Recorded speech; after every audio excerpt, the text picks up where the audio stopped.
Muy buenos días, estimados amigos. Francisco Antonio Méndez y el programa Economía y Mercado les saludan hoy martes 18 de agosto del 2026 con 26 grados Celsius aquí en La Julia, Distrito Nacional. Bien, siguieron ayer, pero como quien dice, dosificado a cuentagotas los cambios gubernamentales, porque el presidente, bueno, había emitido sus decretos, las recuas de militares, los cambios en el sector militar, que yo no destiné tiempo a eso no me interesa mucho, y los nombres, uno no conoce a nadie ahí, que cambiaron A por B, B por C y C por D, anyway. Pero sí los otros, los de los funcionarios, ¿verdad? El sector eléctrico, el movimiento que es más o menos cosmético de Joel como jefe de gabinete, que tenía entendido que era la vicepresidenta la que dirigía el gabinete eléctrico. Y presidente del Consejo Unificado de las Distribuidoras. Esa es una información relevante. El canciller, pero ahí sí mayores implicaciones. Luego a Morrison, que lo mandaron para su casa, todo el mundo dice que renuncia. Que van a renunciar, lo quitan porque hay que quitarlo, y le dicen que renuncia para guardar las apariencias. Y pusieron al general del COE, a Manuel Méndez. Bien, pienso que igual que pusieron a Morrison ahí, que no sabía ni hostia de eso, esas son cosas que el presidente Abinader ha venido ejecutando, porque, por ejemplo, hay algunas designaciones, gracias.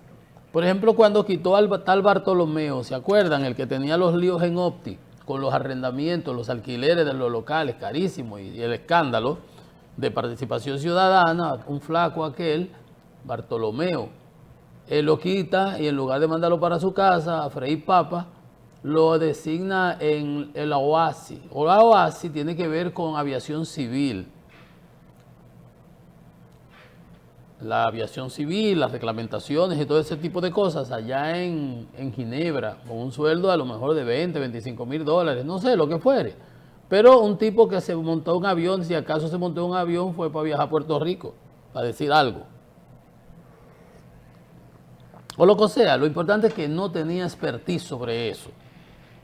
Habiendo cantidad de personas, por ejemplo, acaba de nombrar a este joven abogado en la Junta de Aviación Civil, sustituye a mi amigo Héctor Porchela, pero esa es una persona que de alguna manera tiene experiencia en eso. Y estuvo en la OASI y tiene alguna preparación que más o menos en ese caso. Pero cuando usted ve que ponen al general Méndez, que tiene que ver con las emergencias, que se inundó por allá, que hay que llevar los colchones, lo van a dejar con la cosa de las ambulancias también. Quizás haya alguna colindancia ahí, quizás, quién sabe. Tenía unos escándalos con las ambulancias, pero parece que fueron infundados y ojalá haya sido así. Pero ¿qué sabe de transporte? ¿Qué sabe él de transporte? ¿Qué sabía Morrison de transporte? Si Morrison de algo sabía, era del sector eléctrico. Sí sabía. Y tuvo tan mal desempeño porque le pasó igual que a un amigo mío, metió la política en la EDESUR y después quiso brincar y opinar, y Celso lo mandó a Qatar y lo quitó Celso. Bien hecho. Pero de él sabía de eso. De hecho, su primer puesto en el Estado lo recomendé yo. Fue cuando existía el área de energía renovable en el Ministerio de Industria y Comercio.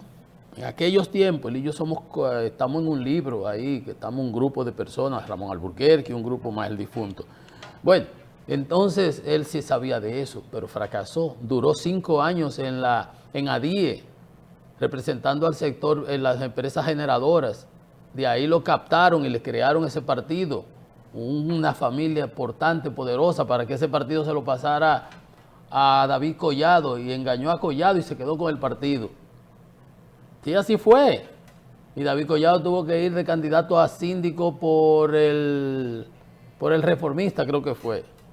Para que usted sepa. Bueno, el punto es que ponen gente que no tiene capacidad y expertise, habiendo cantidad de personas, porque si yo soy ingeniero civil y estudio vialidad, no sé cómo se llame, y sé de transporte, y sé de todas esas cosas, ¿no es mejor ponerme a mí, que yo sé de eso, en lugar de poner a alguien que no sabe, que va ahora a durar en la curva del aprendizaje, como decimos? Ciertamente usted puede ser buen gerente y asistirse con buenos asesores que sepan de eso, pero para usted saber que saben de eso y que pueden aportarle y ayudarle a usted, usted tiene que tener conocimiento de eso, porque te va a llegar cualquiera y te van a recomendar ahí, ese es bueno, ese es bueno, ese es bueno. ¿Pero qué sabes tú para saber si ese es bueno o es malo? Entonces es siempre inventando. Entonces, bueno, eso es el general Méndez. ¿Qué más? Bueno, ya los otros cambios fueron que una gente para aquí, que una gente para allí, son irrelevantes realmente. Que quitaron a Hito, que tampoco era ingeniero, lo metieron a construir vivienda, porque después lo mandan ahora para Cancillería, tiene sus relaciones internacionales, se va a manejar bien ahí. Bueno, puede ser que se maneje. No tiene experiencia diplomática, pero tiene política, experiencia política. Ese le damos al amigo Hito, le damos ahí un voto de confianza, como vamos a decirlo. Pero ayer en la tarde, como le decía, todos esos salieron el día anterior, ya se empezaron a conocer y se rellenó la prensa y aparecieron y comentamos todo. Se dice que hay un lío entre algunos cambios que están supuestos a ejecutarse, ya ministeriales, suena a Faride, suena a Guido, que uno para un lado, que otro para otro, como lo que iba a hacer al principio de gobierno, que después lo trascotecaron, pero esos son chismes, nosotros no manejamos ese tipo de cosas. Pero ayer en la tarde el presidente sí anunció el cambio, sí salió el cambio del jefe de la Policía Nacional. Y ese sí es importante, porque acabo de mencionarle que hay un rifirrafe, hay un tirijala entre que si, no que sea chisme o no sea chisme, Guido, que está en Indotel, iría para Interior y Policía, o si que dicen para Educación, o para donde sea. Pero Faride, que es la que está en el Ministerio de Interior, tiene muy, en las encuestas, que yo no le doy mucho ascendiente a esas encuestas porque manipulan, pero manipulan la parte que tiene que ver con la política partidaria y los candidatos, porque ustedes saben por dónde le entra el agua al coco. Y el que tiene más saliva come más hojaldre, y quien tiene más saliva aquí es el oficialismo. Y ustedes saben cómo se manejan eso. Pero bueno, Faride ha tenido muchísimos inconvenientes en el desempeño de su función. Y ahora, ella es la superiora del jefe de la policía, del director que le llaman ahora, director de la policía. Y yo le quiero dar una lectura que muchos no le han dado, y es que para mí, porque aquí todo, yo le decía, no, ahora cambian aquello, y ese es lo mejor, y ese es lo más bueno. No, usted, si usted era un criminal, si usted era un ladrón, si usted era un delincuente y lo mataron, usted era un delincuente, usted era un criminal y usted era un ladrón. Y lo mataron. Ahora usted, porque lo hayan matado, no es que le vamos a borrar su... No. Que no vamos a hablar mal de usted, bueno, dejen ese, que los muertos entierran tus muertos, como decía una vez el presidente Fernández en una locución de algo de Eclesiastés o de la Biblia. Pero es importante porque los resultados son los que hablan. Y como yo les digo, como el examen de la vista, que te pone los numeritos, te pone las letras, y en función de cómo tú digas, es una A, era un 8, es una B, era una F. O sea, te ponen ahí una gradación para los lentes que te van a recetar. Resultados. ¿Quién es mejor, los Yankees o el equipo de los Medias Rojas de Chalona? Los Yankees, los números, ¿verdad? ¿Quién es mejor, de los Yankees o los que si yo quede de por ahí no, vamos, o Boston? Los números. Entonces, nosotros tenemos casi va 6 años, este es el 6º año del gobierno, empezó el 7º. Cuando empieza el año ya uno cumple años, ya uno está en el siguiente, correcto. Entonces estamos en el 7º año del gobierno del presidente Abinader. El gobierno del presidente Abinader inició y tiene una reforma policial que cantaletas van y cantaletas vienen. Y estuvo Chu, y estuvo un tal Pepe Vila, con un contratazo, hasta la nacionalidad le dieron, creo que es, y un viaje cuarto de asesor de la policía. Y arrendaron un hotel por allá por Río San Juan, 100 millones de pesos. Todas esas cosas han salido. Crearon un fideicomiso para la policía. Oiga usted, la policía no construye nada, la constitución no hace nada. ¿Qué hace la policía? Como el Ministerio de Salud. Vamos a crear un fideicomiso para el Ministerio de Salud. Vamos a crear un fideicomiso para las Fuerzas Armadas. No, pero para la policía sí se creó un fideicomiso para que maneje las compras, las qué sé yo qué. Yo ni sé qué manejan. Pero vea usted las cosas. Pero con ese cantaleta y todos los lunes una reunión y unos números y unas estadísticas. Y yo, que no lo he dicho durante la gestión de Faride, he dejado que las cosas discurran. Cuando Chu estaba, yo decía, el papel aguanta todo. Y echándole la culpa a los colmados que duraban hasta la 1, hasta las 12, a los bares y las cosas. ¿Ustedes se recuerdan aquella? Y no era verdad. El delincuente sale a atracar, no es a beber a los colmados. A los que están en los colmados sí lo pueden atracar, pero eso entonces es otra cosa. Pero Faride, con todo y eso, le han caído los palitos por un sinnúmero de actuaciones, los policías llevándose las bocinas de los lugares, en muchas de las ocasiones justificadas, de manera injustificada, el maltrato, el asesinato del joven en Guajimía, el policía, o los asesinatos allá en la Barranquita, que lo querían después tapar y maquillar, ¿se acuerdan? En el salón de peluquería, una peluquería que estaba recortando por aquí, por Maquiteria, por Villa Duarte, que a las 12 de la noche que no podía, un desastre tuvo ella misma que hablar.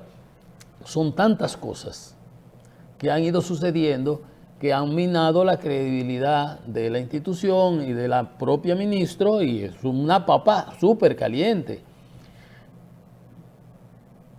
Pero, como dice el refrán, y aquí lo usamos bastante, éramos muchos y además entonces viene y pare la abuela.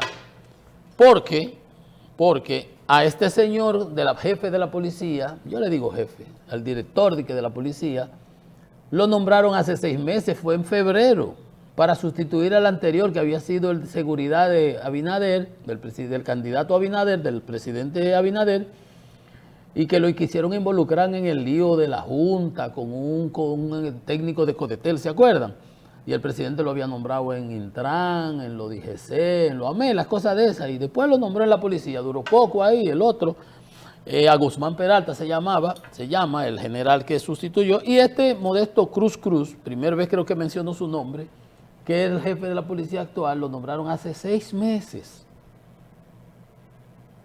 Y salieron con un uniforme azul que tiene la policía, y unas cámaras, y una parafernalia, y un bulto, y unas reuniones de seguridad todos los lunes dando números y dando estadísticas. Yo siempre he dicho que el papel aguanta todo.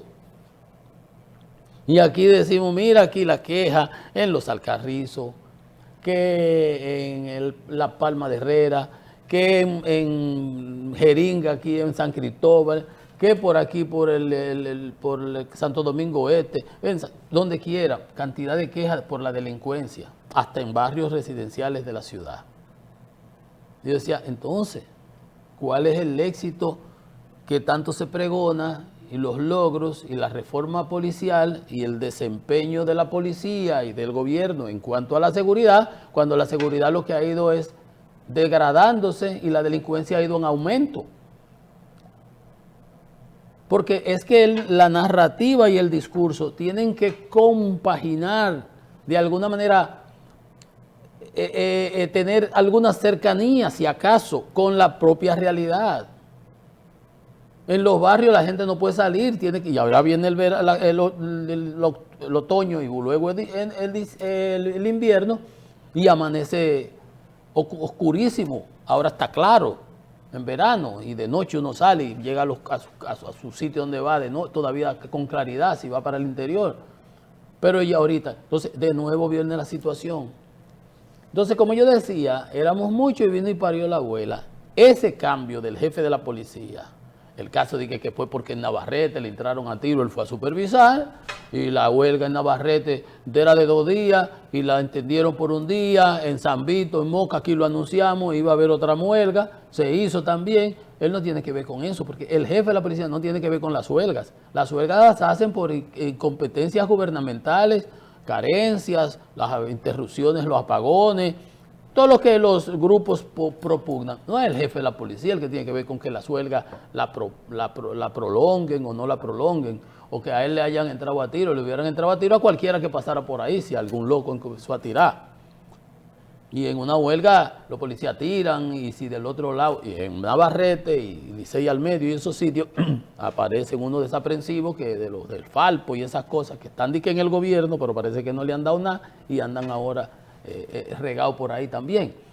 Entonces, donde quiero sintetizar toda esta perorata es que ese cambio del jefe de la policía, justamente a los 6 meses, uno de los que menos ha durado en el puesto, es una muestra más que evidente del fracaso.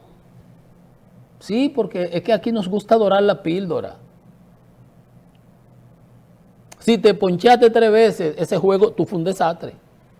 Si cometiste 3 errores, que todas las pifias que hiciste, los rollings se te iban por los pies, los flies se te caían, un desastre. No podemos dorar la píldora. Ahora, si cogiste todos los outs, no cometiste errores y diste hit, jonrón y carrera y ganaste 8-3, un juegazo. No es así. Resultados. Entonces, esa destitución, ahora pusieron ¿a quién? A otro señor ahí. Ahora no sabemos ni siquiera, yo no sé ni el nombre del que han puesto, pero eso no tiene que ver. El haberlo sustituido es una muestra más que palpable y evidente del fracaso de la reforma policial y del fideicomiso y que el uniforme y que el arrendamiento de un hotel para darle entrenamiento a los policías. El problema no está en la sábana. Esto es una evidencia muy palpable de que ese esquema, y ahora tienen, ya no está Pepe Vila, ya es otro, que sé yo, un colombiano, la misma bobería, un asesor ahí con unos sueldos, porque son cosas de seguridad, nadie sabe, ni siquiera se explica, pero para mí, cualquier otro podrá darle otra lectura, porque lo que está bien no se cambia, y no se cambia de caballo cuando se está vadeando un río, como decía el presidente Balaguer. Entonces, es evidente, esto es una muestra palpable, que dejen de estar haciendo las reuniones esas. Faride tiene como 2 meses que no habla. Faride, que es una pico de oro, que habla hasta por los codos, que hablaba hasta por los codos siendo diputada, y luego cuando estaba en el Senado, con todas las recuas de préstamos que cogieron en los primeros 4 años, siendo ella senadora, le pusieron la mudita porque no hablaba. Después que la pusieron en el Ministerio de Interior, se volvió a su perorata y a su elocuencia, pero tiene como 2 meses que no habla. O sea, que dejen ese bulto de los lunes, de venir que presentarle que bajó, que modificamos, que avanzamos, que eso es un fracaso. Ahí no es verdad que hay nada de qué alegrarse. Y la evidencia más palpable es la cancelación de ese director de la policía y su sustitución por otro a los 6 meses, no 7 mesinos, como dicen los niños que nacen apresurados, 6 mesinos. Eso es una muestra, y usted puede buscar por ahí a los aplausos y decirlo y querer dorar la píldora, pero las cosas hay que decirlas.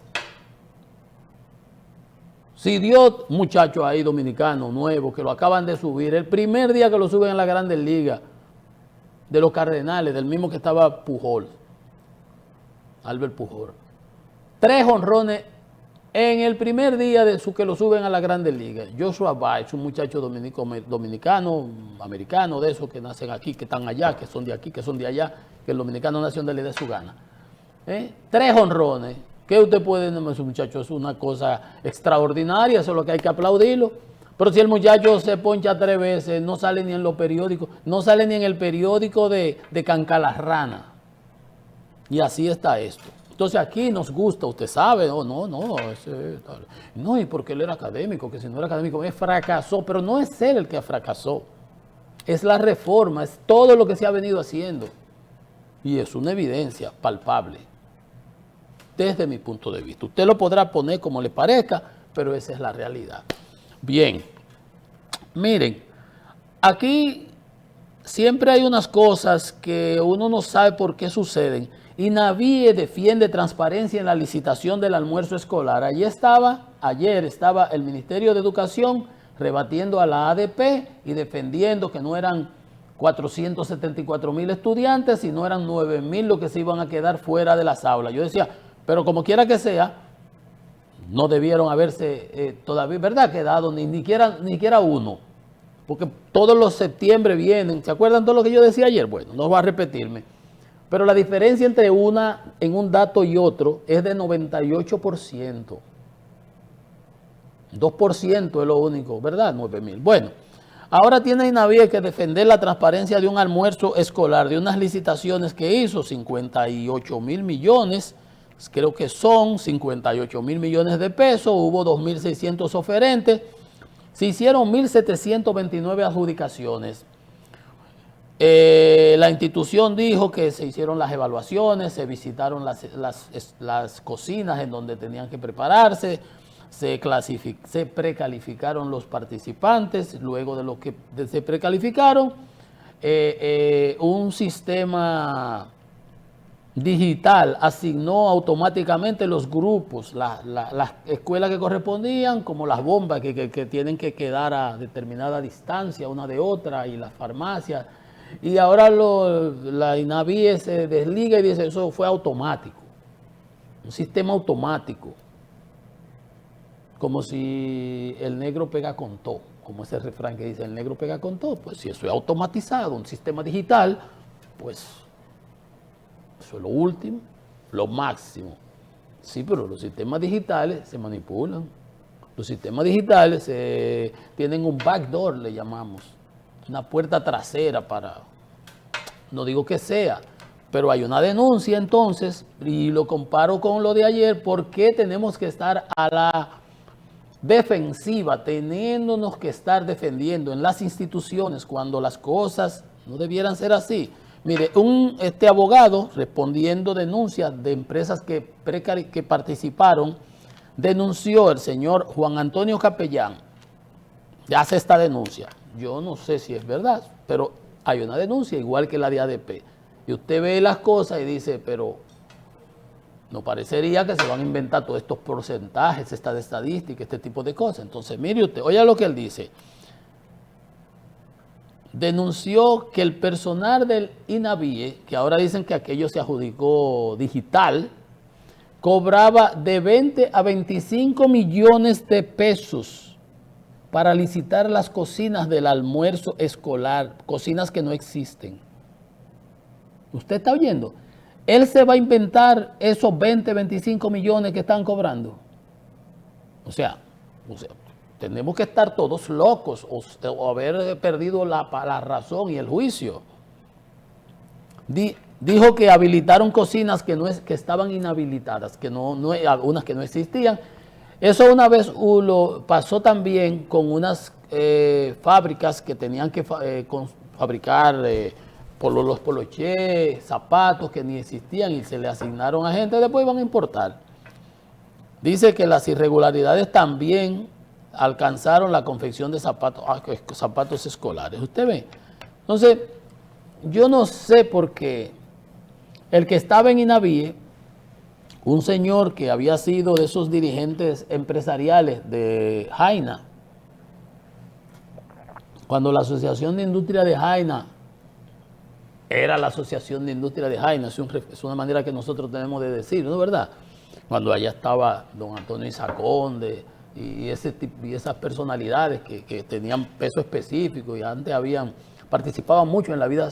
Después aparecieron unos ahí que se colaron, después se engancharon al gobierno, el gobierno de Danilo, andaban haciendo campaña, no voy a decir los nombres, son amigos míos, pero la verdad sea dicha. Se engancharon, andaban de guindado de la caravana, entraron por el lado de don Antonio con Montalvo y ya estaban en el gobierno y muchos ocuparon diversas posiciones. Y había uno de esos dirigentes empresariales, eso que luego se fue para la Marcha Verde y ese lo pusieron en Navíe, salió de ahí con muchísimos líos, no suena más nunca, nada ha pasado, todo está bien, pero con cantidad de escándalos. Entonces, yo me pregunto, ¿por qué tienen que suceder este tipo de cosas? ¿Dónde está compras y contrataciones? En el caso de Intran, compras y contrataciones, su página se cayó el día que se colocó la licitación del lío aquel, de los eran 1.200 millones, el contrato de pueblo adjudicaron en 1.317, creo que fue, que yo siempre relajaba, 117 milloncitos para los chicles y la menta. Una cosa inconcebible, ¿cómo es posible? Eso es imposible, eso no le puede pasar por la mente a nadie, que eso pueda realizarse. Una licitación dice 10 y el contrato tiene que ser por 10. Ni 9, ni 8, ni 12, ni 11. Y si los términos de la licitación eran A, B y C, en el contrato tienen que estar recogidos A, B y C. Y no se pueden cambiar. No va a aparecer una D, no puede aparecer una F. No puede hacer nada, porque entonces eso hubiese implicado un cambio en el precio de la valoración en la que participaron todos los otros concurrentes. Simple. Bueno, entonces pasan esas cosas y tiene uno que ver la administración reactiva, teniendo que estar defendiéndose.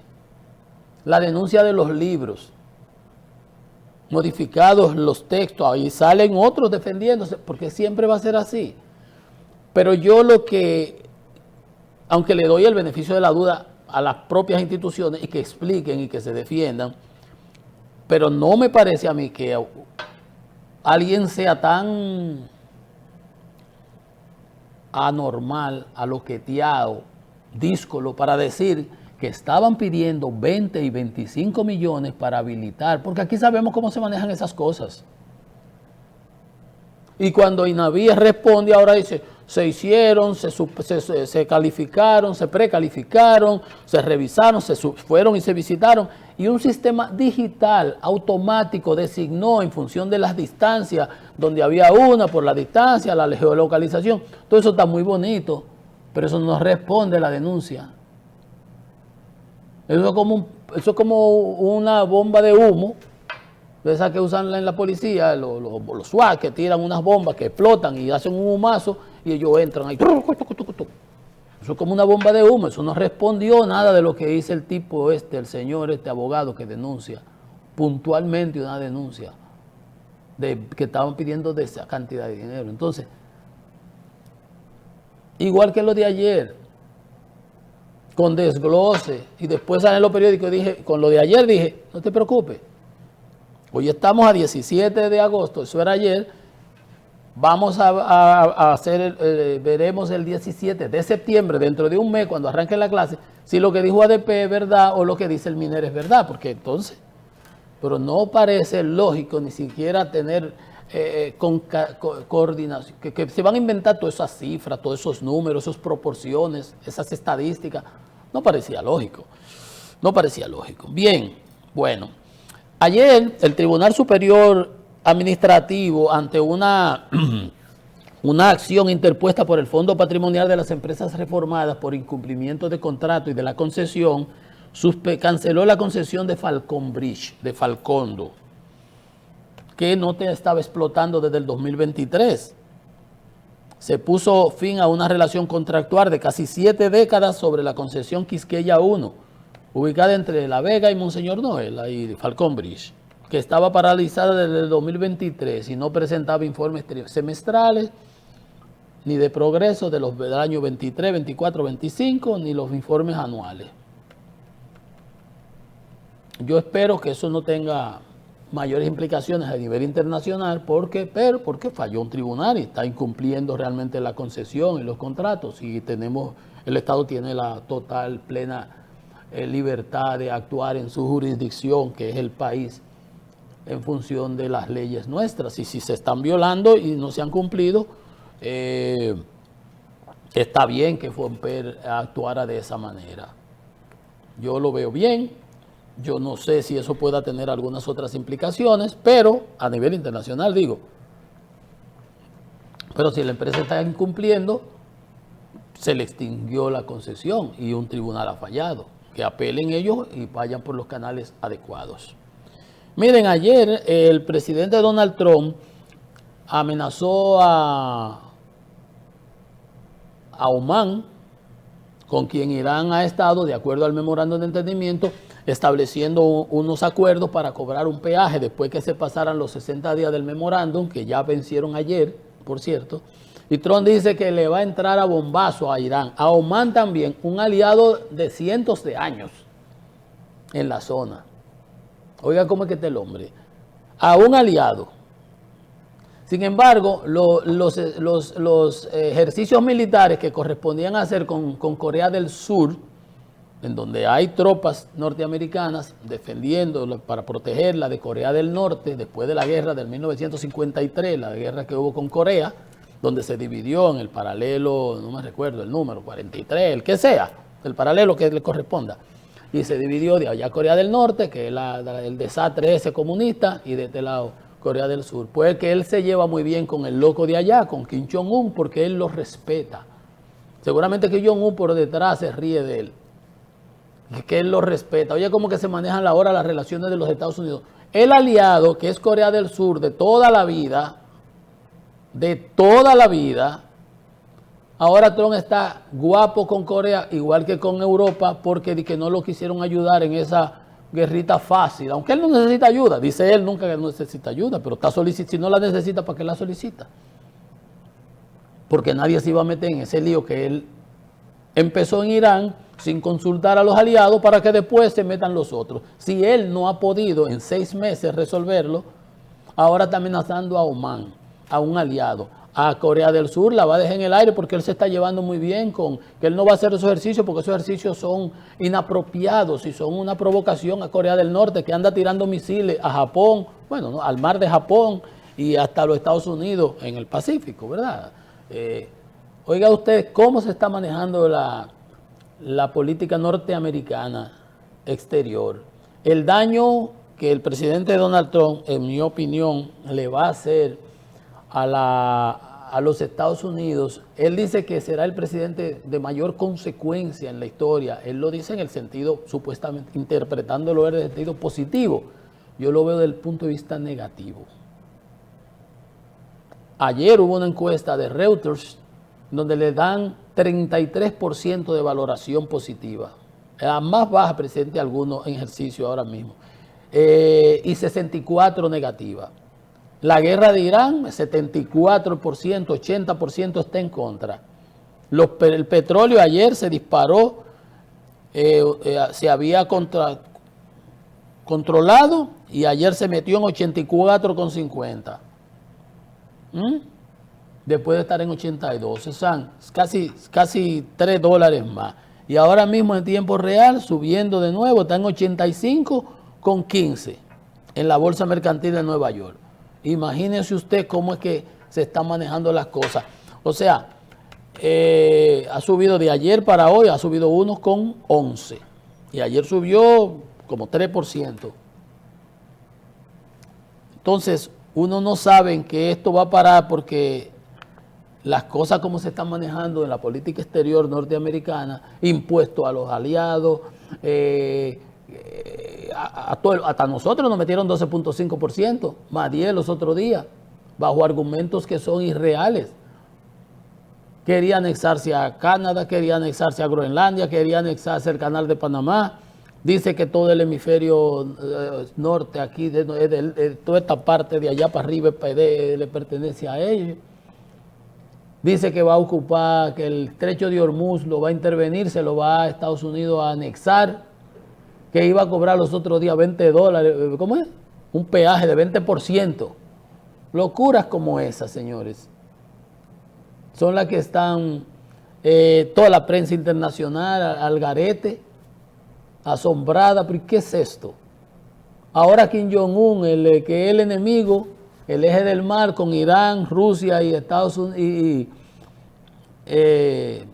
y China y eso, es el aliado de Donald Trump porque él lo trata respetuosamente.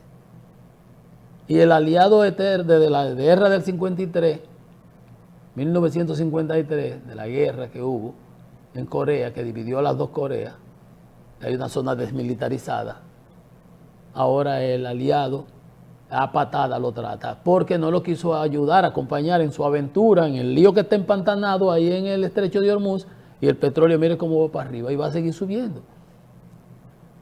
Y así como se insultó a todos los europeos que no quisieron meterse en esa aventura, porque fue una aventura sin consultarla, de la ignorancia, porque todo el mundo sabía que iba a pasar lo que está pasando, y bombardeo van y bombardeo viene. Yo les decía aquí, se lo puse en términos económicos, se llama rendimiento marginal decreciente.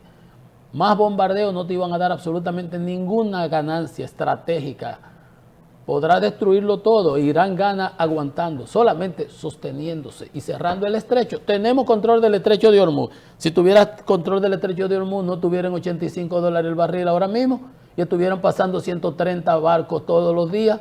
Y si pasan 8 y 12 y 5 es mucho. Y de eso que pasan, tanqueros chinos, que no hay quien le ponga un dedo. Una pausa, que esto es economía y mercado.